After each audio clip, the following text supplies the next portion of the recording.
Well, this is James Jernigan with the Skyboat here in Charlotte, North Carolina for day 2 of the ACC 2017 Kickoff. Had the pleasure of seeing the Miami Hurricanes along with head coach Mark Richt and linebacker Shaquille Quarterman.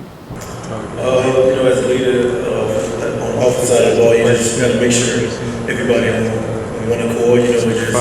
No matter who come out and win the starting job at the quarterback position, you just want to let them know that as me as a running back, I'm gonna make sure I do my job as I'm picking up any blitz and making sure I hold my own blocking protection to give him enough time to make the right throws and fit, so he can be back there comfortable throwing the ball, so he won't have to rush on the decision to make a bad play. Just making sure he knows that I'm on a trustworthy guy for him. Head coach Mark Richt talked about how this year's team is going to be completely different from last year's vanilla team. With 2 years of experience under most of their belts, they plan to have an outstanding and breakout year.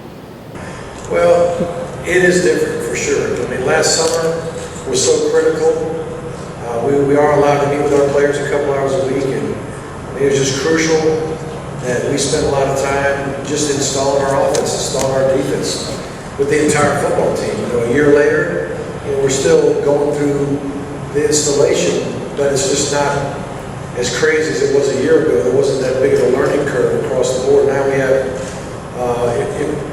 a few guys that weren't there in the spring, and they're the ones that really are trying to figure out what's going on. But when you got 80–90% of your team already knowing and understanding what you're trying to get accomplished, it's just a different feeling.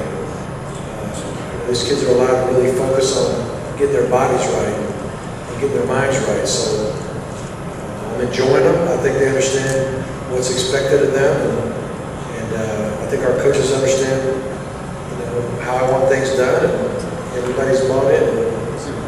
We're moving right along, and at a very good pace, I think. In closing, Mark Richt was talking about how he was ready for all the new teams that are going to be challenging him this season with new quarterbacks. At 5 out of the 7 teams in the conference replace the quarterbacks, and how it's going to change the dynamic of how the defenses are going to have to play and target those new QBs. But for now, this is James Jernigan from the Skyboat signing out.